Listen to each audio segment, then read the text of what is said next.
अगला जो ऑप्शन है हमारा फाइंड एंड रिप्लेस का है। कल हम अनडू रीडू तक पढ़ लिए थे। फाइंड एंड रिप्लेस का मतलब क्या होता है? फाइंड का मतलब होता है कि हम अपने डॉक्यूमेंट में से किसी पर्टिकुलर एक टेक्स्ट या वो एक वर्ड को क्या कर सकते हैं, ढूंढेंगे। और रिप्लेस का मतलब होता है कि उसे ढूंढे हुए टेक्स्ट को किसी दूसरे टेक्स्ट या वर्ड में बदल देना। अब ये टेक्स्ट या वर्ड क्या है? जैसे यहाँ पे ही लिखा हुआ है तो एच एक वर्ड एक टेक्स्ट है, जबकि ही पूरा एक वर्ड है। और जहां फुल स्टॉप लग जाता है वो सेंटेंस होता है। और फुल स्टॉप के बाद अगर हमारी लाइन चेंज हो जाती है तो वो हमारा पैराग्राफ हो जाता है। तो अभी हम कैसे इसको यूज करेंगे? हमने फाइंड एंड रिप्लेस पे क्लिक किया। अब यहाँ पे पूछ रहा है क्या ढूंढना चाहते हैं, और यहाँ पूछ रहा है किसमें बदलना है। तो सबसे पहले मान लीजिए हमको टी एच ई ढूंढना है, तो हमने लिखा है यहाँ टी एच ई। अब उसके बाद पूछ रहा है कि इस टी एच ई को किस में बदलना चाहते हैं। हमें इसको बदलना है पीयूष में। हम यहाँ पे लिख दिए पीयूष। तो यहाँ पे सबसे पहले यहाँ लिखा हुआ है हम फाइंड नेक्स्ट की बात करेंगे, तो हम जैसे ही फाइंड नेक्स्ट पे क्लिक करेंगे तो ये इंडिकेट करेगा कहाँ कहाँ टी एच ई है। देखिए हम क्लिक करते चले जा रहे हैं, वो इंडिकेट कर रहा है कि यहाँ यहाँ टी एच ई लिखा हुआ है। आगे बढ़ते चले जाएंगे। अब ये पूछ रहा है कि इस टीएचई को बदलना है। अगर आपको बदलना है तो यहाँ रिप्लेस पे क्लिक कर दीजिए। देखिए टीएचई तुरंत पीयूष हो जाएगा। इसको बदलना है तो रिप्लेस पे क्लिक कर दीजिए। अभी आपको ढूंढना है कहाँ कहाँ टीएचई लिखा हुआ है। यहाँ से पीछे भी आप आ सकते हैं, प्रीवियस टीएचई ढूंढ सकते हैं। आप यहाँ फाइंड ऑल करेंगे तो जहां जहां टीएचई लिखा रहेगा सब इंडिकेट करेगा। और आप चाहते हैं सारे टीएचई एक साथ जो है वो पीयूष में रिप्लेस हो जाए, तो यहाँ रिप्लेस ऑल करिए। तो जहां जहां टीएचई लिखा था वहां वहां क्या हो गया, हमारा पीयूष हो गया। तो फाइंड का मतलब होता है ढूंढना, रिप्लेस का मतलब होता है बदलना। तो फाइंड एंड रिप्लेस से हम किसी भी टेक्स्ट को ढूंढ कर उसको किसी दूसरे टेक्स्ट या वर्ड में रिप्लेस कर सकते हैं। अगला जो ऑप्शन हमारा है चेक स्पेलिंग है। अब ये चेक स्पेलिंग से क्या मतलब है? जैसे हमने यहाँ पे हमने यहाँ पे एक स्पेलिंग लिखा एप्लीकेशन का। अगर हम देखेंगे तो यहाँ पे हम थोड़ी साइज बढ़ा देते हैं, दिखेगा। यहाँ देखेंगे तो हमारी स्पेलिंग क्या है, गलत है।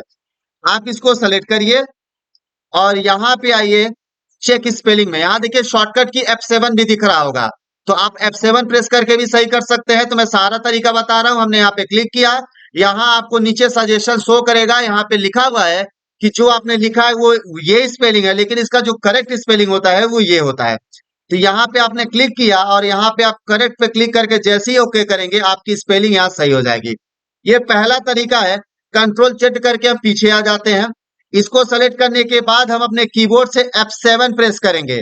तो जैसे ही F7 प्रेस करेंगे तुरंत वो डायलॉग बॉक्स दोबारा अपेयर होगा। यहां से हम उसको क्या कर सकते हैं, अपने स्पेलिंग ग्रामर को सेलेक्ट कर सकते हैं। तो यहां से भी हम सही कर सकते हैं। और तीसरा तरीका और जो सबसे आसान तरीका होता है स्पेलिंग और ग्रामर को सही करने का, वो ये होता है कि यहाँ पे आप बीच में ऐसे राइट क्लिक करके आप यहां से भी आप अपने एप्लीकेशन को क्या कर सकते हैं, सेलेक्ट कर सकते हैं। जो भी हमारे सही ऑप्शंस होंगे, सही स्पेलिंग होगी, वो आपको शो करेगी। इसको हम डिलीट कर देते हैं। आगे हम बढ़ते हैं। अगला जो हमारा ऑप्शन है वो ये है कि यहाँ पे देखिए यहाँ लिखा है टॉगल फॉर्मेटिंग मार्क्स।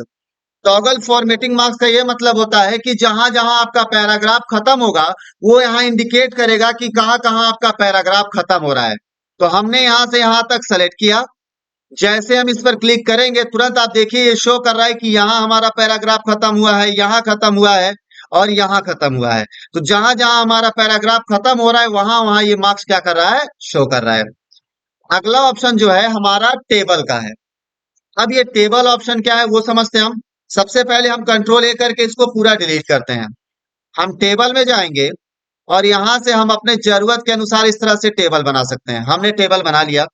जैसे ही हमने टेबल बनाया तो यहाँ पे हम नीचे दिखेंगे बहुत सारे चीजें क्या होंगी, एक्टिव हो जाएंगी। एक हमें पट्टी दिखाई देगी। अब यहाँ पे हम क्लिक करते हैं, यहाँ पे देखिए ये लिखा हुआ, इसको बोलते हैं इंसर्ट रो एबव। जहां आपका कर्सर ब्लिंक कर रहा है उसके ऊपर एक रो इंसर्ट होता चला जाएगा जितनी बार आप क्लिक करेंगे। इंसर्ट रो बिलो क्लिक करेंगे नीचे रो आएगा। इंसर्ट कॉलम लेफ्ट, लेफ्ट में एक कॉलम आता चला जाएगा। इंसर्ट कॉलम राइट, राइट में एक कॉलम आता चला जाएगा। उसके बाद यहाँ लिखा है डिलीट सेलेक्टेड रो। जैसे हम यहाँ पहले वाले रो में हैं तो अगर हम क्लिक करेंगे तो जो हमारा रो रहेगा एक एक रो हमारा डिलीट होता चला जाएगा। डिलीट सेलेक्टेड कॉलम, यहाँ पे हमारा एक एक कॉलम डिलीट होगा। यहाँ लिखा है डिलीट टेबल, अगर हमें पूरे टेबल को डिलीट करना है तो जैसे ही हम डिलीट टेबल पे क्लिक करेंगे तुरंत हमारा टेबल क्या होगा, पूरा डिलीट हो जाएगा। फिर से हम यहाँ पे आके टेबल बनाते हैं। अगला हमारा है सेलेक्ट सेल, एक सेल सेलेक्ट हो जाएगा। सेलेक्ट ऑल टेबल, पूरा टेबल सेलेक्ट हो जाएगा। यहाँ लिखा है मर्ज सेल। अब ये मर्ज सेल क्या होता है, ये जो छोटे छोटे सेल हैं इन सभी सेल को मिलाकर अगर हमें एक सेल बनाना है तो हम मर्ज सेल का इस्तेमाल करेंगे। यहाँ पे जैसे ही मर्ज सेल करेंगे तो सभी सेल मिलकर एक सेल हो जाएगा। ये क्यों इस्तेमाल किया जाता है, जब भी हम कोई हेडिंग वगैरह लिखते हैं तो हेडिंग वगैरह लिखने के लिए हम मर्ज सेल का इस्तेमाल करते हैं। कंट्रोल जेड करके हम पीछे आ जाते हैं। अगला लिखा है हमारा मर्ज सेल है, अगला है हमारा स्प्लिट सेल है। इस सेल में आपका कर्सर ब्लिंक कर रहा है, इस सेल को आपको स्प्लिट करना है तो आप स्प्लिट करिए। अभी स्प्लिट करने से होगा क्या कि एक ही सेल हॉरिजेंटली या वर्टिकली कई पार्ट में डिवाइड हो जाएगा। तो पूछ रहा है स्प्लिट सेल इनटू, दो पार्ट में या तीन पार्ट में करना है, हॉरिजेंटली करना है कि वर्टिकल। हॉरिजेंटल करेंगे तो यहाँ पे इस तरह से पार्ट बनेगा, वर्टिकल करेंगे तो इस तरह से पार्ट बनेगा। तो जैसे ही हम ओके करेंगे तो हमारा वही सेल देखिए एक ही सेल दो या तीन पार्ट में क्या हो गया, डिवाइड हो गया।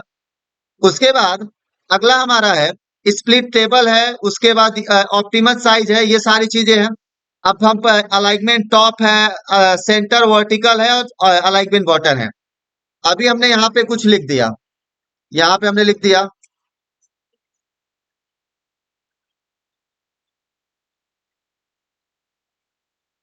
हमने इसको सेलेक्ट किया।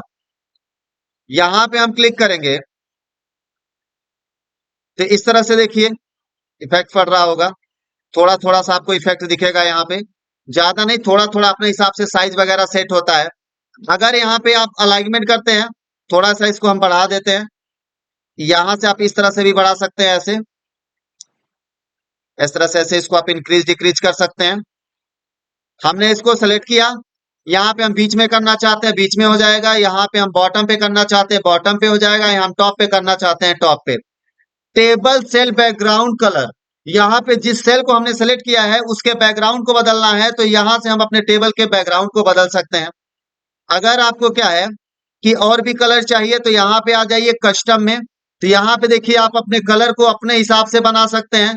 आपको किसी भी तरह का कलर चाहिए आप बस ओके करिए, आपका हो जाएगा। इसके बाद यहाँ दिया हुआ है ऑटो फॉर्मेट स्टाइल, मतलब जो कलर हम लगा रहे हैं इसके अलावा भी बहुत सारे फॉर्मेट्स हैं, इसको करने के लिए हमने इसको सेलेक्ट कर लिया यहाँ से यहाँ तक। हम इस पर क्लिक करेंगे तो हमें देखेंगे हमें बहुत सारे कलर यहाँ पे आपको देखने के लिए मिलेंगे और जैसे ही ओके करेंगे हमारा टेबल क्या होगा, उसी रूप में कलर में हो जाएगा। ये ब्लू कलर इसलिए है क्योंकि इसको पहले हमने फॉर्मेट कर दिया था। अगला यहाँ टेबल है, बॉर्डर है, तो जो बॉर्डर हमारा अभी लगा हुआ है इस बॉर्डर को हमें और भी बदलना है तो यहाँ हम बॉर्डर में आके दूसरा बॉर्डर ले लेते हैं, देखिए हो गया। अब यहाँ बॉर्डर का स्टाइल है, यहाँ से हम अपने बॉर्डर के स्टाइल को भी बदल सकते हैं। अब उसके बाद यहाँ बॉर्डर कलर ब्लू है, यहाँ से आप अपने बॉर्डर के कलर को भी बदल सकते हैं। उसके बाद अगला हमारा ठीक है नंबर फॉर्मेट है, तो यहाँ से आप नंबर फॉर्मेट कर सकते हैं। तो अभी हम बॉर्डर तक क्या कर रहे हैं, पढ़ रहे हैं।